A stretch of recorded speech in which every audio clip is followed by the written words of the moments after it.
여러분, 백두산 하면 무슨 생각이 나시나요? 저는 동해물과 백두산이가 가장 먼저 생각나는데 여러분은 어떠신가요? 이렇게 우리나라의 국가, 애국가에도 등장하는 백두산. 지금은 대한민국의 상징과도 같죠. 이 백두산이 장백산이라고도 불리운다는 사실 또한 아실 텐데요. 우리 민족의 영산인 백두산을 장백산으로 부른다. 이제 문제 2014년으로 거슬러 올라가 보겠습니다. 그날은 바로 전지현과 김수현 모델의 중국 생수 광고 장백산 표기 논란이란 뉴스가 언론을 도배했던 날입니다. 당시에 이 배우들은 별에서 온 그대라는 드라마로 한류의 붐을 타고 중국 CF에도 나왔었던 때요. 그런데 중국 생수 광고에서 그 취수원이 어디냐 했더니 바로 이 장백산이었던 것입니다. 이러니까 우리나라의 언론들과 또 누리꾼들이 이거 뭐야? 우리 산을 자기 산이라고? 이러면서 이거 동북공정이네. 또 시작이야 라면서 맹공을 퍼붓게 된 것입니다. 과연 왜 그들은 우리의 백두산을 장백산이라고 부를까요? 그들에게 백두산은 어떤 의미가 있는 것일까요? 오늘은 저와 함께 백두산과 장백산의 이야기 속으로 들어가 보시겠습니다.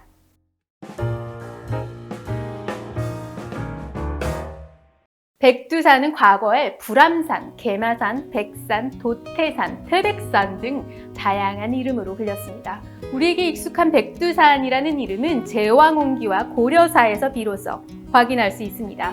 이러한 자료들을 통해서 보면 대략 고려시대의 어느 때부터인가 백두산이라는 지명이 사용되었고 또 정착이 됐다는 점을 짐작해 볼 수 있습니다. 이후에 조선에서는 백두산이라는 용어가 더 많이 쓰이기는 했는데 장백산이라는 용어도 계속 사용이 되었던 것을 알 수 있습니다. 조선 왕조실록을 검색해보면 장백산은 31건 그리고 백두산은 98건으로 검색이 됩니다. 백두산이라는 용례가 한 3배 정도 많기는 했지만 장백산이라는 용례 역시 적다고 할 수는 없습니다. 한편 중국에서는 장백산이라는 명칭이 주로 사용이 되었는데 이게 여진족이 주로 사용하던 지명이었습니다. 그러니까 백두산은 여진족이 대대로 살던 곳이었고 그들에게는 그 백두산이 신성한 장소이자 또 숭배의 대상이었던 것입니다. 생각해보세요. 우리나라가 압록강과 두만강 라인으로 영토를 확장하는 것은 조선 세종 때 일이었죠. 이때 백두산은 100% 조선에 속한 땅이 된 것이 아니라 중국과 조선의 경계에 있는 산이었던 것입니다. 그렇다면 백두산을 역사적으로 본다면 한민족의 전유물은 아니었던 것입니다. 그 후 조선은 청나라와 국경을 정해야 하는 문제에 봉착합니다. 이제 조선이 걱정을 하는 거예요. 만약에 청이 백두산 남쪽 땅을 우리 거야 이렇게 자국 영토라고 주장을 한다면 어떻게 해야 되느냐라는 거죠.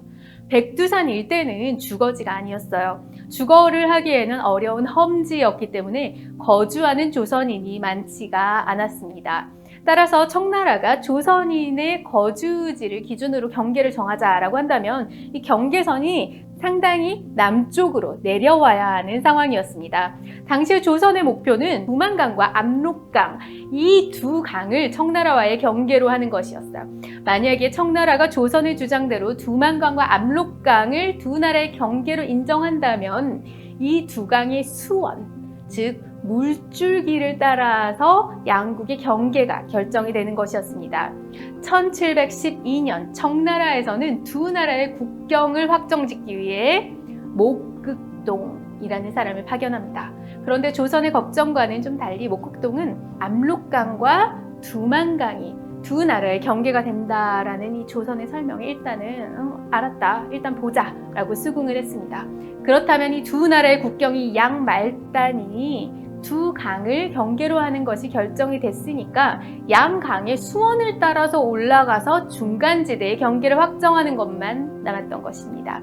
그래서 청나라의 목극동과 조선의 박권 그리고 이선부는 압록강과 두만강의 수원을 조사하고자 백두산에 오르고자 했습니다. 그 후에 마침내 압록강과 두만강의 수원이 보이는 지점들을 확인했고 이제 그 분수령에 비를 세우게 되는 것입니다. 이 비가 바로 그 유명한 백두산 정계비로 경계선이 된 것입니다. 이 비에서는 서위 압록, 동위 토문. 그러니까 서쪽은 압록이 되고 동쪽은 토문이 된다 라고 언급이 되어 있습니다. 여기서 향후 그 유명한 국경 문제가 발생하는 것입니다. 압록강은 누구나 인정이 되죠. 그런데 도대체 토문강은 뭐냐 하는 거예요. 실제로 목극동이 토문강 수원으로 지목한 물줄기를 다시 살펴보니까 엉뚱하게도 북쪽으로 흘러서 청해 영역 안으로 깊숙하게 들어가서 그 끝을 알 수가 없는 그런 상황이 된 것입니다. 그렇다면 이 토문강을 송화강으로 볼 수도 있는 것이죠. 자, 그렇다면 이제 토문강을 송화강으로 본다면 송화강 남쪽에 해당하는 간도 전역이 우리나라의 영토가 될 수 있는 것입니다.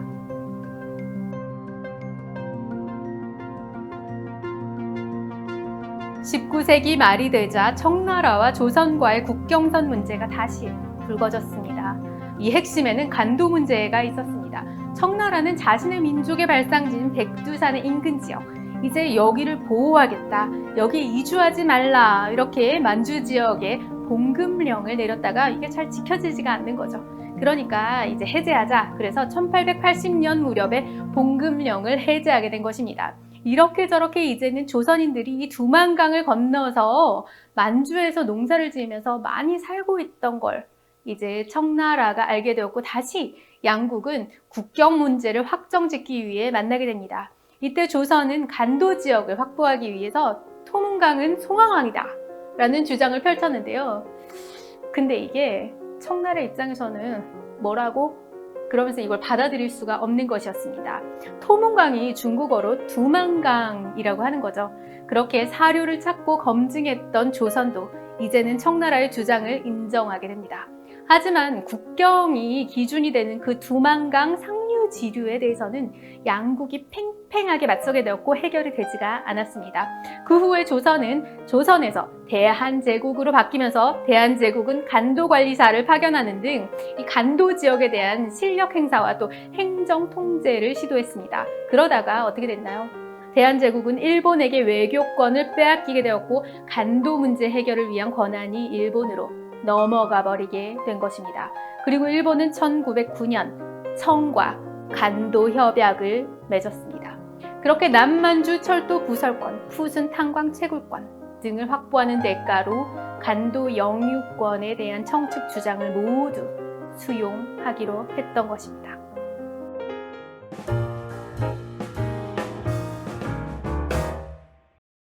(1960년도에) 북한과 중국은 국경 문제를 정리하는 조중 변개 조약을 체결합니다.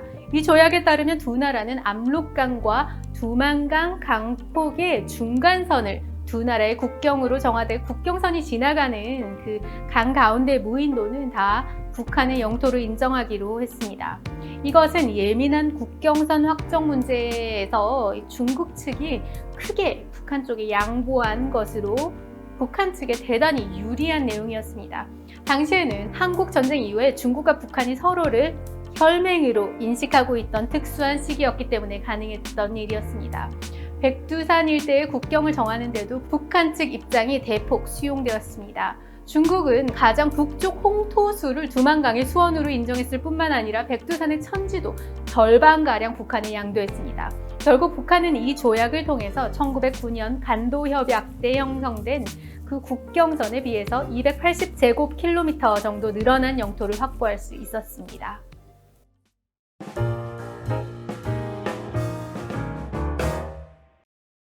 여러분, 이 영상을 보시면서 어떻게 느끼셨나요? 예전에 북한과 중국과의 국경 조약을 놓고 언론에서는 북한이 백두산을 중국에 팔아넘겼다는 기사들을 쏟아냈습니다. 하지만 냉정하게 역사를 들여다보면 사실과 다른 것입니다. 이전까지만 해도 국경 문제에서는 천지 영유권에 대한 논란은 아예 존재하지도 않았던 것입니다. 백두산 정계비는 천지에서 동남쪽으로 4km가량 떨어진 산 중턱에 세워졌기 때문에 백두산 정상인 천지는 무조건 중국 영토일 수밖에 없었죠. 우리는 백두산은 당연히 100% 우리의 산이라고 생각하는데, 백두산은 중국과 우리나라의 경계에 위치한 산이고 역사적으로 보면 그 정상까지 포함한 상당한 부분에 대한 권리를 중국 측이 가지고 있었던 것입니다. 하지만 중국과 북한과의 협상에서 중국 측이 북한 측의 요구를 받아들여서 천지를 절반이나 양보한 것입니다. 이처럼 중국 측이 기존에 확보하고 있던 영토를 크게 내어준 조약이었기 때문에 당시에 중국 내부에서도 협상 대표였던 저우런라이 총리가 너 북한에 지나치게 양보하는 거 아니냐라는 비판의 목소리가 나오기도 했습니다. 한편 간도 문제에 대한 여러분의 생각은 어떠신가요? 간도는 조선의 영토였다가 일본에 의해서 중국에 뺏긴 영토인가요? 이 논란의 핵심에는 토문강이 이게 과연 송화강인가 아니면 두만강인가 하는 것에 있습니다. 토문강이 우리의 바램대로 송화강이었다면 얼마나 좋을까요? 하지만 숙종 때 백두산 정계비를 세우는 과정에서 조선인들이 일관되게 두만강을 국경선으로 인지했다는 점, 그리고 그 후 1887년 양국 간의 회담에서도 조선은 결국 토문강이 두만강이라는 사실을 인정했다는 사실에 미루어 보았을 때 토문강은 두만강이라는 사실이 더 개연성이 높습니다. 사실 간도 땅이 아니라 만주 땅 전체를 우리나라가 차지할 기회가 있기도 했습니다. 청나라 말에 청나라가 전 세계 열강에 의해서 나뉘어질 때였어요. 그때 만주는 누가 차지했나요? 우리나라가 아니라 일본이 차지했던 것입니다. 만주국이 바로 그것이죠. 만주에 대한 아무런 연고가 없는 일본이 만주를 차지했다고요? 너무하지 않나요? 하지만 이것이 힘이 지배하는 국제 정세였던 것입니다.